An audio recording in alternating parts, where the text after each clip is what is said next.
Hi guys, welcome back to my channel. Welcome back to another book review video. For those of you that do not know, I do have a Facebook book club group. So if you'd like to join that, there will be a link down below, and I do have that linked in all of my videos. So we're going to talk about the books that I read in March. So I read 7 full-size books, listened to 1 audiobook, and read 1 novella during the month of March.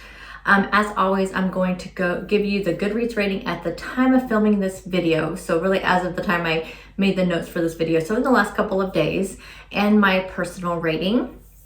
There'll be no spoilers in this review video. I have read in the most recent past exclusively ebooks with an occasional audiobook. Although I have now subscribed to Book of the Month and I do have a physical book to read.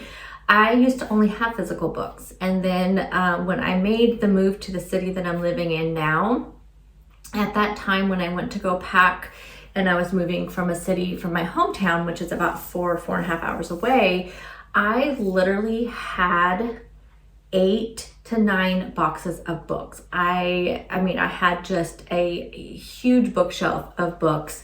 I've always been a big reader all through high school, all through my adult life. But then I was just like, that's a lot of books. Did not have a place I was moving to. So I was going to be living in a hotel. Then we moved to an apartment. So it was, you know, I had nowhere to store the books. And so I did take them to a used bookstore before I moved. And honestly, that put me in the biggest reading slump because where I moved, we don't have a bookstore here. And, you know, so at that time I didn't have a Kindle or anything. And I didn't rediscover reading until probably about 10 years ago. So there was a really huge chunk of time where I did not read, and I, you know, got a Kindle, and that time I was reading on just a Kindle itself. Now I read on my iPad. But anywho, long story short, I kind of miss physical books a little bit. Now that we have room where I could have a bookcase, I'm going to try out Book of the Month for a while and just see what happens. So I do have 1 book that I can read from that. Here's the problem is I read at night, and so I need to get some sort of book light to use because I like to read right before going to bed.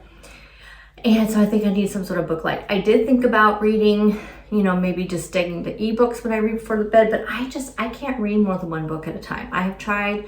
I know people do. I'm not that type of person. So we'll see if it works out. I'm going to get a few books, see how it goes, see if I like it. I may just end up going back to ebooks because they're just super easy. So anyway, there you go. I do find my books at my local library through the Libby app. Also through Amazon Prime Reading, which is free with your Amazon Prime service. And then I also subscribe to Kindle Unlimited, which is also through Amazon. I get a lot of books from there, and you'll see for this book review video, which I did not notice until I was compiling all my notes, that I think I only read 1 book and the audiobook. So the audiobook and 1 book did not come through Kindle Unlimited. So I definitely utilized my membership this month. But I do find really good sales through Amazon Kindle and also through Apple Books. Because like I said, I read right now on my iPad. So I do find a lot of good deals. And I normally will try not to pay over $3.99, $4.99 a book. Unless it's like one of those authors where it's going to be weeks and weeks and weeks before I can get it through my Libby app. And it's just one of those authors that I read everything from. Then I'll pay a little bit more for those ones. If I found a book through Prime Reading or Kindle Unlimited, I will let you know. I have my notes here in front of me because I like to read the synopsis. I also like to make sure I get all of my thoughts to you guys. So I will be kind of looking down, looking at my notes. I will have links to the Goodreads pages and their Amazon pages down below. Also, if you want to be friends on Goodreads, I will have my link down below so we can follow each other on there. As always, these tend to be a little bit longer videos, so grab a snack, get a drink, settle in, and let's go ahead and get into the reviews. I do my reviews based on the order of how I read them. I will give a description of the book and then briefly how I felt about it and if I recommend it. Okay, we're starting off with a bang, y'all. The first book that I read in the month of March, actually I kind of started it at the end of February, was The Teacher by Frida McFadden. My rating, I've been struggling with the rating on this one. I started off with 4. The more I thought about it, I was like 3. Okay, so now I'm kind of settled on about 3.75 stars. The Goodreads rating on this is 3.99. This book is on Kindle Unlimited. When I mentioned, I believe it was in my last video, that I was currently reading this book, I had a ton of people tell me they could not wait to hear what I thought about this book. Also, somebody put a post over in my Facebook group asking the same thing. So let's first read the synopsis and then we can go into all of my thoughts. Lesson 1, trust no one. Eve has a good life. She wakes up each day, kisses her husband Nate, and heads off to teach math at the local high school. All is as is it should be, except last year Kasem High was rocked by a scandal involving a student-teacher affair with one student, Addie, at its center. But Eve knows there's far more to these ugly rumors than meets the eye. Addie can't be trusted. She lies, she hurts people, she destroys lives. At least that's what everyone says. But nobody knows the real Addie. Nobody knows the secrets that could destroy her. And Addie will do anything to keep it quiet. So this book is probably going to make anybody who reads it very angry. Obviously, some of the topics and the scenes are going to be extremely uncomfortable. We are talking, student-teacher relationships, affairs, as it said in the synopsis. Now, I work in education, as most of you know.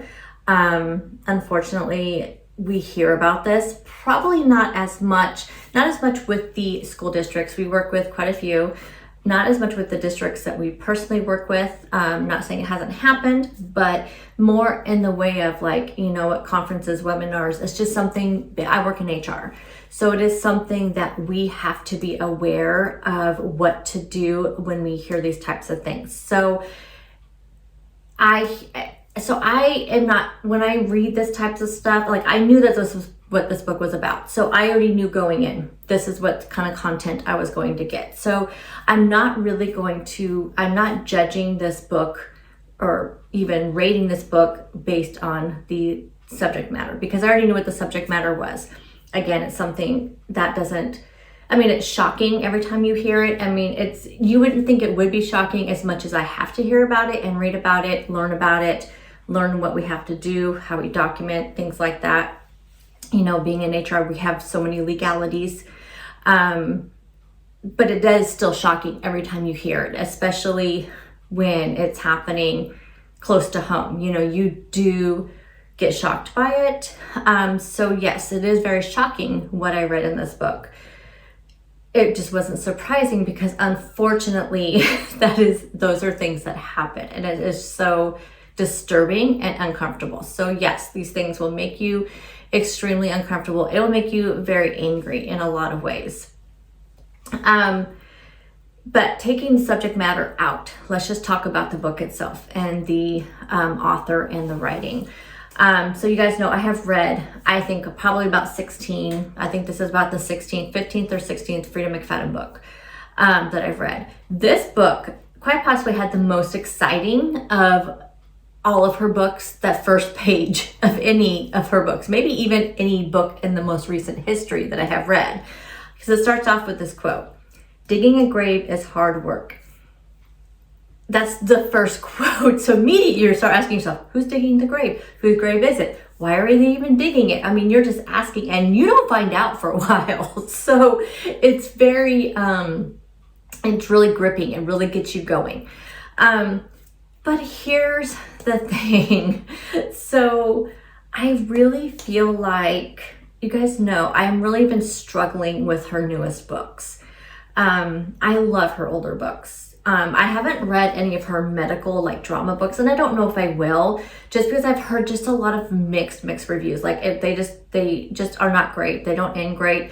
and they're not thrillers and suspense. And that's what I really want to read from her. And so I don't think I'm going to read any of those ones, but I did talk about last month that I was going to do a dedicated video to all of Frida McFadden's books and rate them from the ones I like them to least to favorite, that type of thing, and just do a dedicated video. And I am going to still do that, but I still need to read some of her books. I have a list in my phone of all the books of hers that I need to read.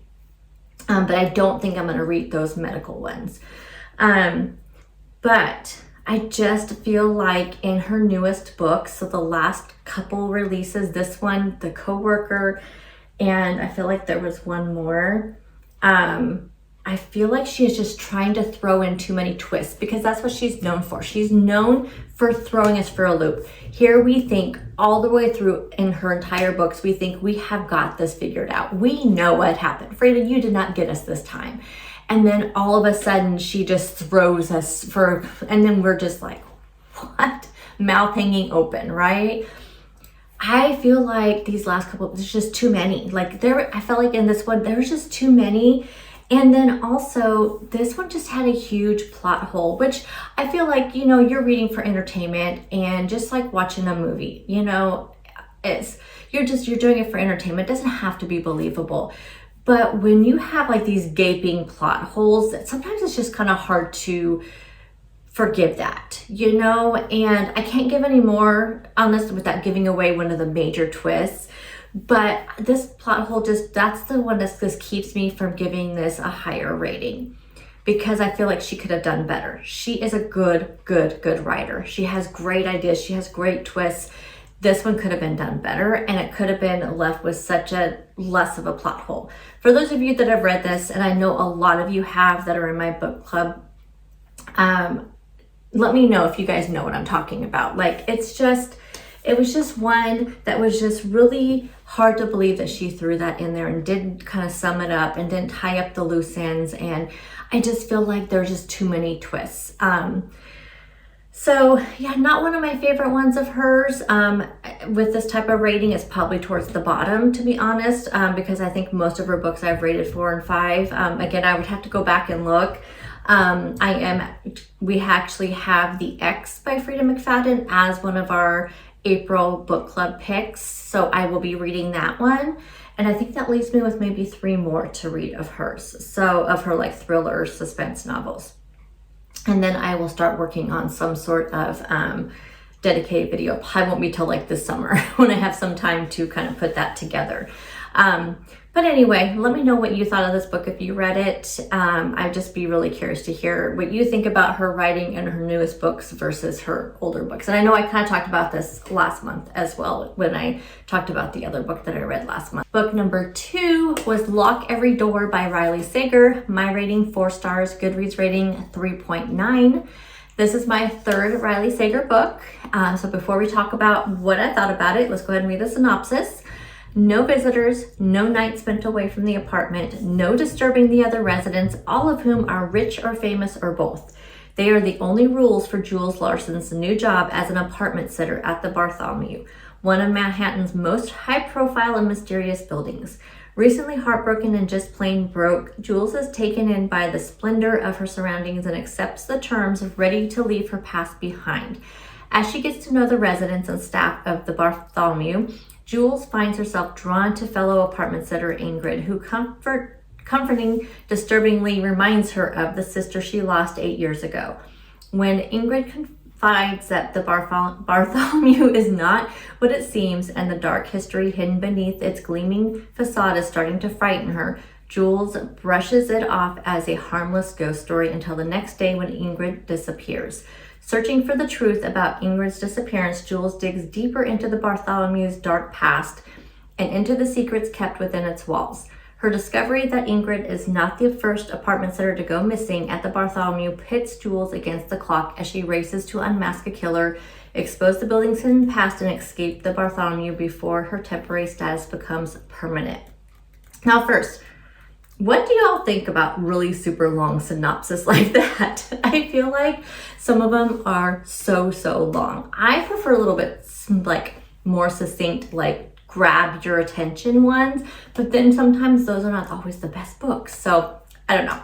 Anyway, this book was so creepy. It seriously felt like the perfect mix of thriller, horror, which is something that I love about Riley Sager's books. I feel like he always is on the cusp of horror with his books. They always have this super haunting atmosphere, feel slightly paranormal or creepy. He sets the setting so well. I was so fully engaged in this book and found it to have like moments of dread, suspense. He really piqued my curiosity right away, and I just held it for most of this book. I mean, I read this book very quickly. It became such a quick page turner. I could not put it down. I just could not put it down.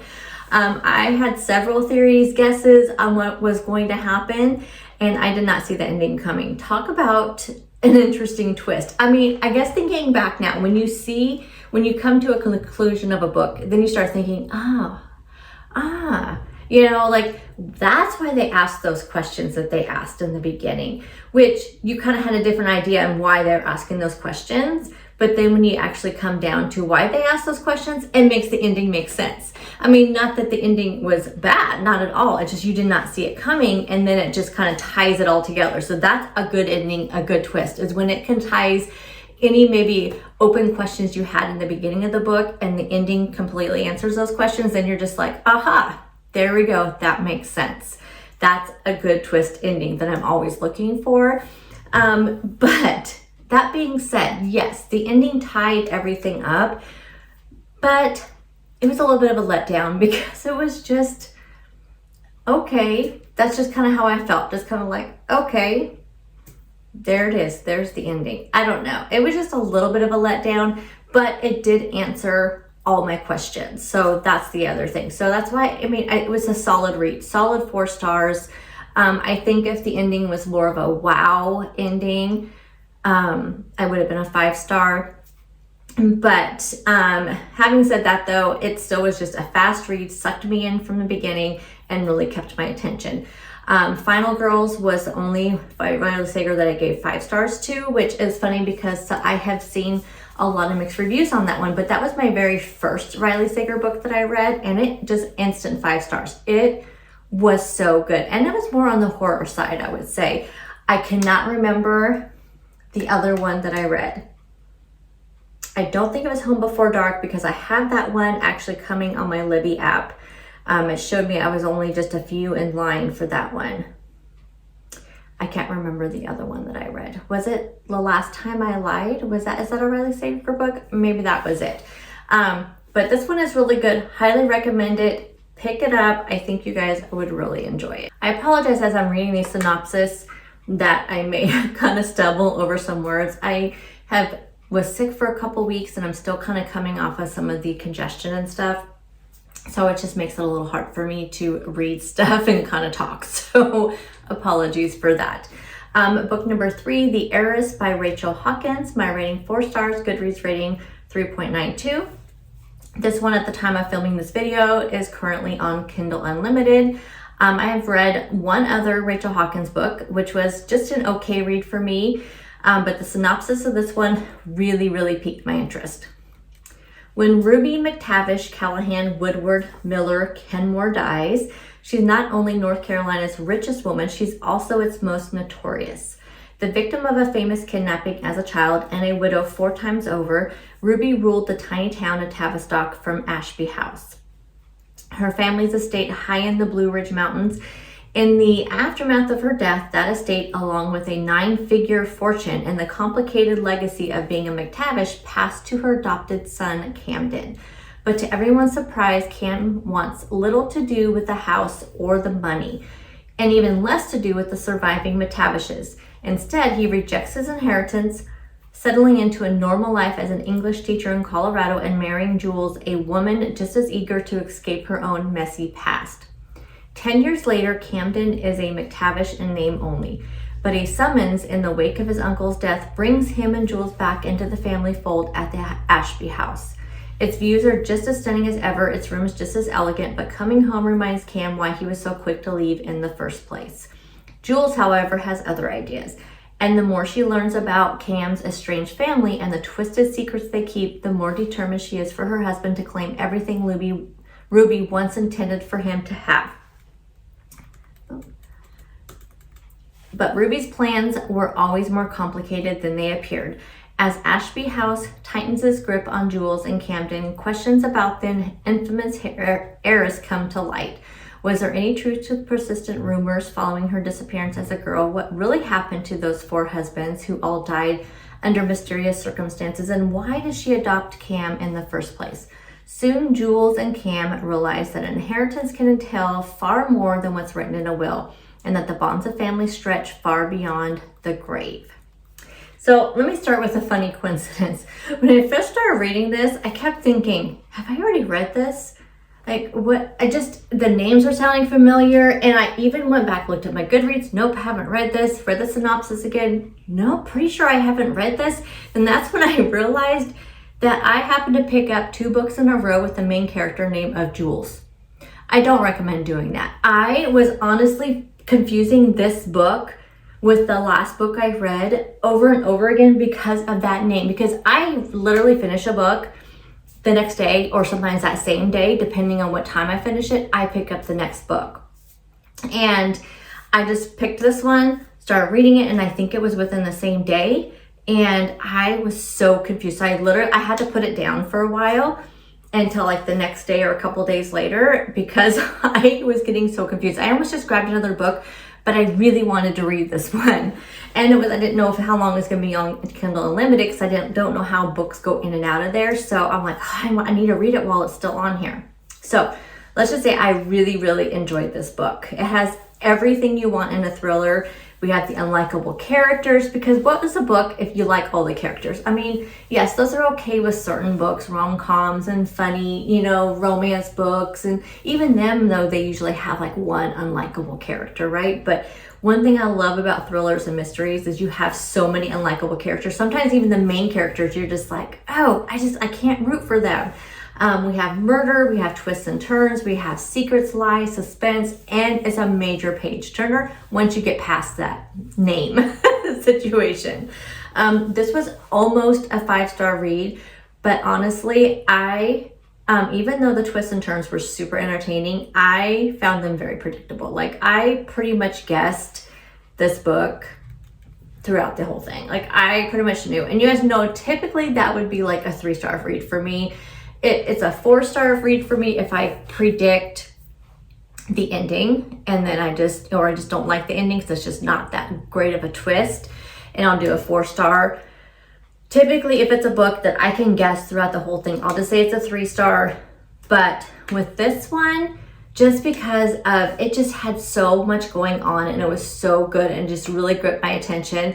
Even though that the twists and turns were predictable, they were super entertaining. And the fact that I had predicted them was okay because that was the way I wanted the story to go. Because I think just because I read so many mysteries and thrillers that it is easy for me sometimes to see where a story is going.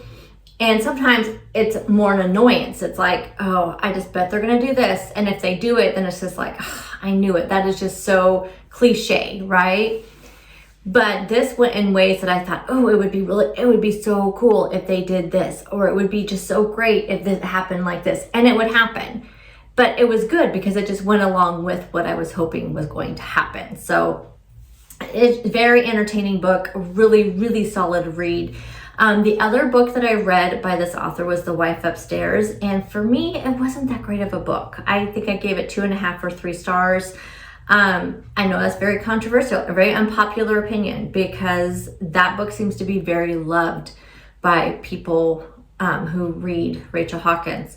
I felt like this one was so much better, and I'll definitely pick up more from her. I know there was one called The Vila and Reckless Girls, and I have actually both of those because I had picked them up on a sale. Actually, The Vila I picked up like last year because it was one of our book club picks and I never got a chance to read it. I think I was busy at work or something. And that one, so I have that one because I picked it up on a good Apple book sale, and same with Reckless Girls, but I have not read either one of those. So if you've read those, let me know which one I should read. So if you've read Rachel Hawkins, let me know which ones I should pick up. And are they all like mystery thriller? Because I feel like those other two are not as much. But Anyway, yes, I will definitely be picking up more from her, but this was a really good book. Very entertaining. Highly recommend it. Book number 4, It's Complicated by Camilla Isley. My rating 5 stars, Goodreads rating 3.88. This is also on Kindle Unlimited. This is my 4th book by this author. The other 3 I discovered at the holiday time, and I read 3 of her Christmas novels back to back. I ate them up. They were amazing. Let's talk about the synopsis of this, and then we'll kind of go more into what you expect from this author. Lori has been in love with her best friend Aiden since college. Now Aiden, handsome, fair, all-American dream doctor, is getting married, and Lori desperately needs a date to the wedding. So she asked the best man, Jace, tall, dark, and brooding, to pretend that their platonic friendship is something more, not to have to face the worst day of her life alone. Fake dating one best friend to forget the other should be easy. Plot twist, it's not. When Jace starts acting like the sweetest, most attentive boyfriend, Lori begins to wonder if she's been seeing him wrong all this time. They've been inseparable trio since freshman year, but now everything is changing. So that's not even bringing Jace's feelings into the mix. Basically, it's complicated. So, is this going to be the greatest novel ever written? Not at all. But what I love about this author's books are that they're cute, they're charming, they're sweet. The characters are all likable. So in this case, it's okay that they're all likable because it just goes along with the story. These are just such a nice like palate cleanser between my normal really heavy thriller mystery novels. It's just nice to have an author that I know I can pick up, and it's just, you're just going to have a good time. So when you look at the reviews of this book, so the Goodreads rating 3.88, I feel like that these are probably read more by romance readers, so people who read primarily romance books, because this book has, you have the fake dating, which is one of my favorite tropes for romance. You have friends to lovers, again, one of my favorites.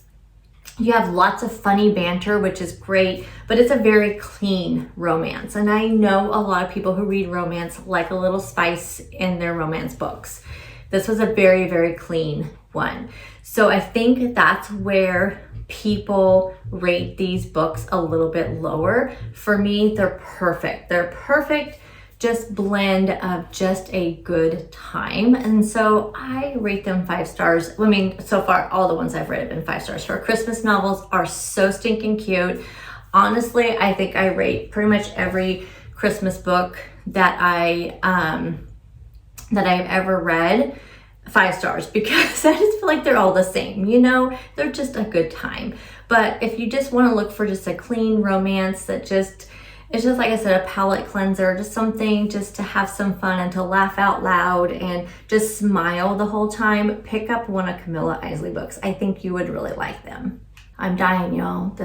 Our neighbors just right here across our fence are putting a new roof on.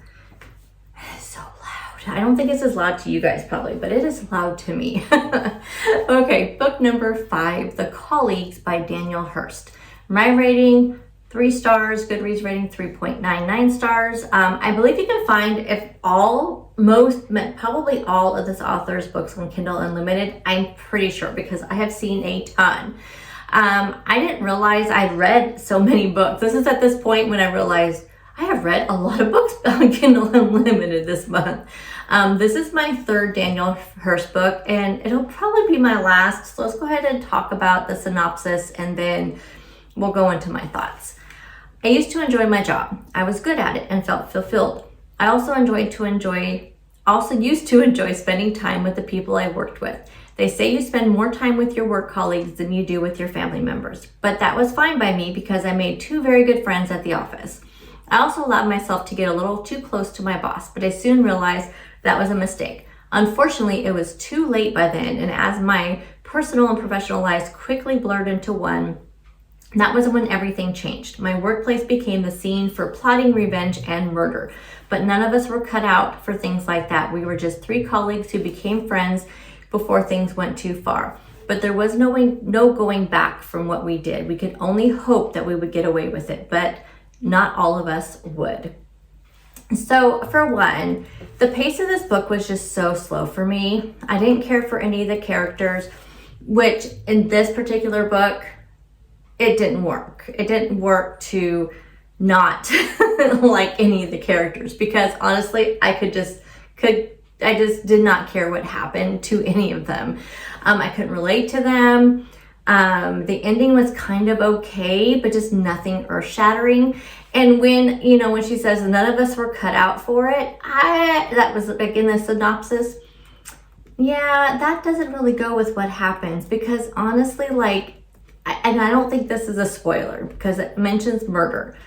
The use of murder and revenge in this book is done so casually that it just felt weird. Like, it was just such a casual thing. And when it says, oh, they weren't cut out for it, you would think you'd see remorse and all that. And it just, I don't know, it was just so odd.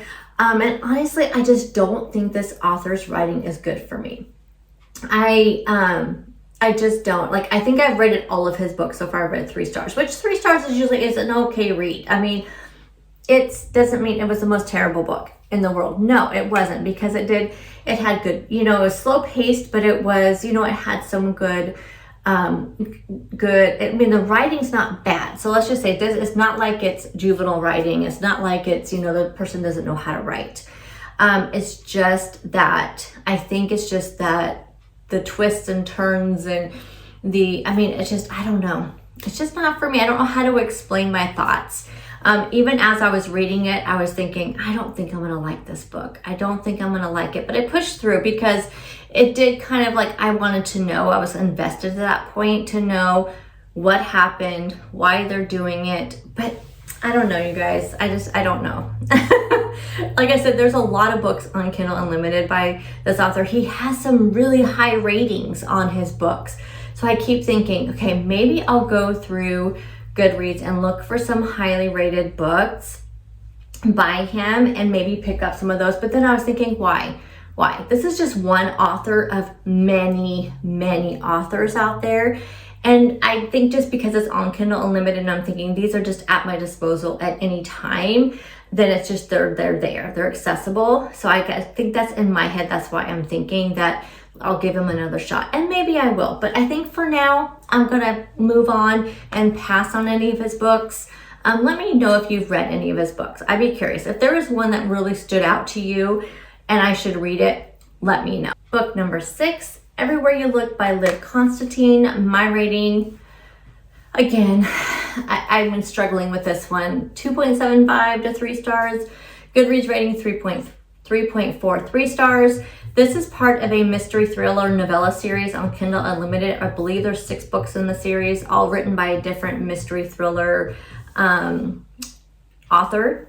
So I was very interested in it because they had that, on Kindle Unlimited. Last month, they had the romance one, which I kind of struggled with. So we'll talk more about that here in just a second. Here's the synopsis. It's been 10 years since Jade lost her father in a tragic accident, and the lingering guilt and grief have dragged her down to rock bottom. Then one night, she was out at a restaurant and sees the impossible through her window, her father alive. By the time she reaches the crowded sidewalk, he has disappeared. After so much despair, Jade isn't going to lose him again, no matter what sinister truths may come from following him. So let's just start out by saying I love this author. I've read, I think, maybe 2 other books by them. It's 2 sisters that author these books. They've all been great pacing, fast-paced, overall highly entertained by their novels. I don't blame the authors, I guess, for my lower rating. I think I'm finding that novellas are just not for me. After, reading those novellas last month, 2 of them I really liked really well, but then the other 2, there was 2 more, could not stand them. I never even read the other 2. I just could not get anything out of them. And this just was another one that it was just a dud for me, just could not get into. I was actually, though, really enjoying it. I love that synopsis, really grabs you in. I was really enjoying it until the ending. It just felt abrupt and unfinished. Honestly, I It's just the writing itself, though, almost did not even seem like it came from the same authors of those other books that I read from them. Oh, I guess I read 3 other books from them because I wrote, so I've read 3 books from them. And it did not feel like the same type of writing. It didn't even feel like a kind of a story they would write. It really makes me wonder now, thinking about the other novellas that I read. Do authors really like writing short stories? I feel like for authors that typically write these full-length novels, and some of them kind of longer novels, is it more difficult to write a short story? I feel like it'd be really difficult to write a short story. The indies for me, for the most part, seem to come way too quick. They're not complete. So I don't know. Well, all I will say is if you are someone that has read a novella from an author that you've never read before, do not judge them on the novella. Read one of their full-length novels first before giving final judgment. I think I had read one of the ones I really did not like last month was from Ashley Poston and a Sarah something, I want to say. I'm going to read, I'm going to still pick up some of their books because I've heard really good things about those authors. So I'm not going to judge them on the novellas I read. I just feel like authors just cannot do as good of a job with novellas. So am I making sense? I don't know. I just think I'm going to take a break for a while from reading any novellas. They're just not for me. I think they probably are for some people, but they're just definitely not for me. Another thing I didn't think was for me were audiobooks. So we'll talk more about my thoughts on audiobooks after I kind of talk about this one. So book number 7, or audiobook number 7, One of Our Own by Lucinda Berry. My rating 4 stars, Goodreads rating 4.10 stars. This is only available as an audiobook from my understanding. This is my second Lucinda Berry book. I thought I had read more. I always go to look when I'm making my notes up to see how many books I've read by the author. I could have sworn there was one other book I read from her, but I don't have it marked. I do have a ton marked, though, to be read. So I don't know. I could swear there's one more out there, but I don't know. Okay, first the synopsis, then my thoughts. Felicia, a single mother and lawyer by day, volunteers at a local crisis center to give back to her tight-knit community into a small Wisconsin town. One night she answers a horrifying call. Through tears, a frantic teenage daughter tells her that she was victim of a sexual assault at a local house party. Felicia is shocked and breaking protocol. She begins communicating with the girl on her own, determined to keep her safe and hold her assailants accountable. But as she gets closer and closer to the truth, she can't shake the feeling that she and the girl are connected by more than the phone call. As the girl shares more details, Felicia begins to think the unthinkable. Someone close to her may be involved in this heinous crime. As Felicia earns the girl's trust and more acts emerge about the incident, she faces a gut-wrenching battle between her protective instincts and the moral responsibility to do what's right. So like I said, I thought I'd read more by her, but I do think I need to read more because I did really enjoy the one book that I guess I read. I enjoyed this. But first, as you know, I don't read, or I guess listen to many audiobooks. I find it, for me, hard to connect like I do when I read books.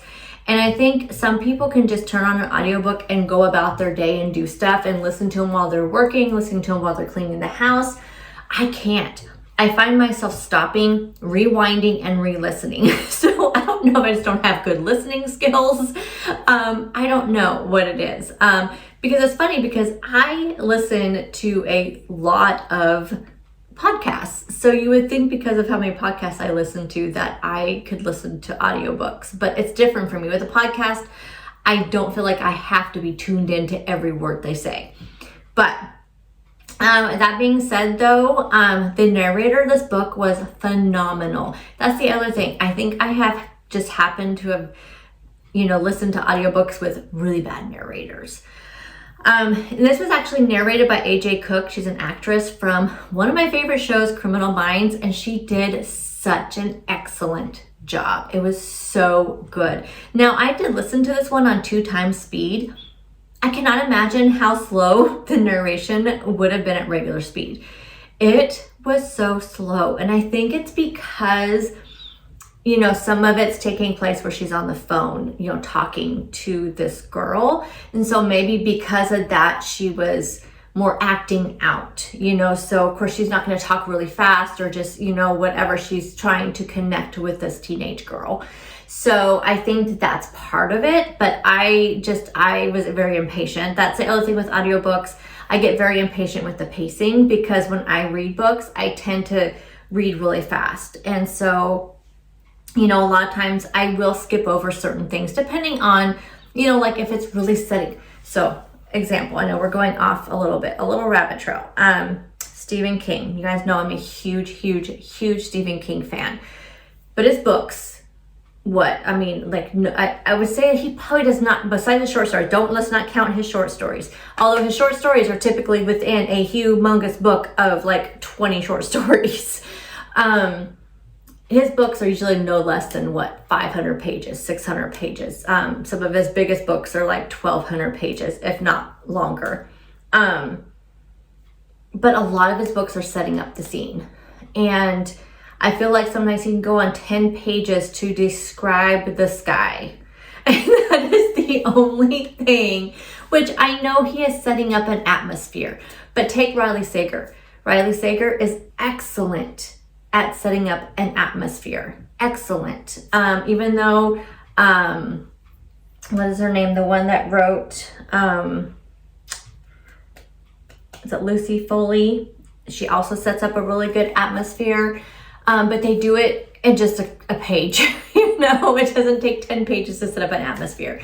But that's the reason why I like to read, because I will, you know, easily just kind of skim, you know, I'll kind of just look, okay, yep, that's what all this is. Yep. I mean, I don't skip full pages, but I can read through them. When you're listening to an audiobook, you have to listen to that. I have one Stephen King audiobook. I have not listened to it yet. I don't know if I can. I got it because I had a bunch of, you know, I had some Audible credits. I actually forgot that I signed up for Audible, so I had a bunch of credits. So I'm like, oh, okay, that, you know, I've been wanting to read that. And everybody told me, I think it's Fairy Tale. Everybody had told me it's a great audiobook. But then I'm thinking, is it going to be in typical Stephen King fashion where he's just describing things in detail? I don't know. Anyway, I know that has nothing to do with this book. I'm just saying, I listened to this one on 2 times speed and it was perfect. I typically listen to an audiobook on 1.5. Tell me what you listen to your audiobooks on. So let's talk about it. I was slightly disappointed in the predictability of this book. I was convinced that it couldn't be what I thought it was because it was just so obvious, and was very disappointed when there was like no jaw-dropping twist or turn, and it ended exactly how I expected. But that being said, I did enjoy the book. I really enjoyed it. I was completely captivated by it. I think the narrator was one of the reasons why she has such a good voice, and because I think she was an actress, just the way she read it was just like she was in a scene. It was so good. And even though, like I said, it was very predictable, I did not find myself bored at all.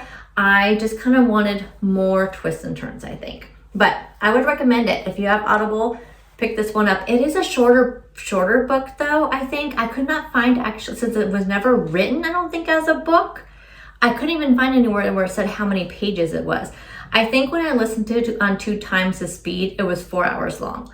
So I'm not sure, and I feel like most audiobooks that I listen to are between 8 to, I think the Stephen King one, y'all, is like 16 hours. So another reason why I have not picked that one up yet. So recommend this one. If you have any Audible credits, go out there and get it. I don't know, is there anywhere else you can get audiobooks from?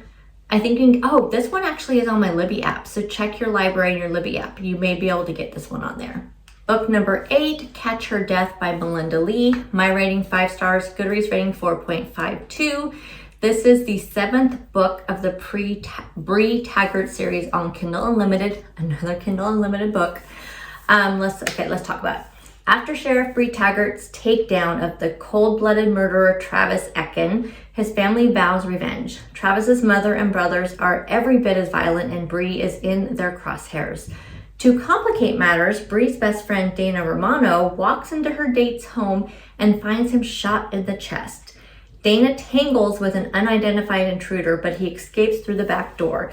The crime scene is in another police department's jurisdiction, and the lead investigator focuses on Dana as the prime suspect. While Bree and investigator Matt Flynn work off the books to clear Dana, Bree's family receives deadly threats. A second dead body and a shocking piece of evidence link the two cases. Bree and Matt must find the killer fast before either case takes a deadly turn. So you guys know I love this series. This actually gets me caught up. She has now written 7 books in the Bree Taggart series. I believe though the next one comes out in either May or June. Now, again, these are not the Great American Novel, but they are cozy mysteries. They have their crime, police procedural. If you like all of those things, you will really, really love these books. There's a little bit of suspense, a little bit of thrill. We get some twists and turns, but overall, it's very solid writing. I really enjoy her writing. I can really fly through her books. I look forward to reading the next one. She has a lot of books on Kindle Unlimited. Most of them are parts of a series that I believe they all kind of interconnect with each other. So like there's the Morgan Dane series, which Morgan Dane you see in some of these books with the Bree Taggart series, sorry. And then there's Silver Falls, I believe, which is I think where Morgan Dane is from. So they all interconnect. So yes, I don't know the exact order to read them in. I guess I'd have to go look at the publication dates to see how to actually read them. But honestly, I feel like, yes, you are getting spoiled a little bit because, I mean, just the little bit that I have learned about Morgan Dane in this series, I do know a little bit about her life, which would probably spoil me just a little bit in reading some of the other books, but I feel like they are still kind of interconnected standalone type, series that I think they're okay to read them. I think though I just wanted to get caught up on this series, so I hadn't picked up any of the other ones, but now the next one's coming out so quickly, I don't know if I'll get to those other series, but I really enjoy Melinda Lee's writing. I really think they're just another nice palette cleanser.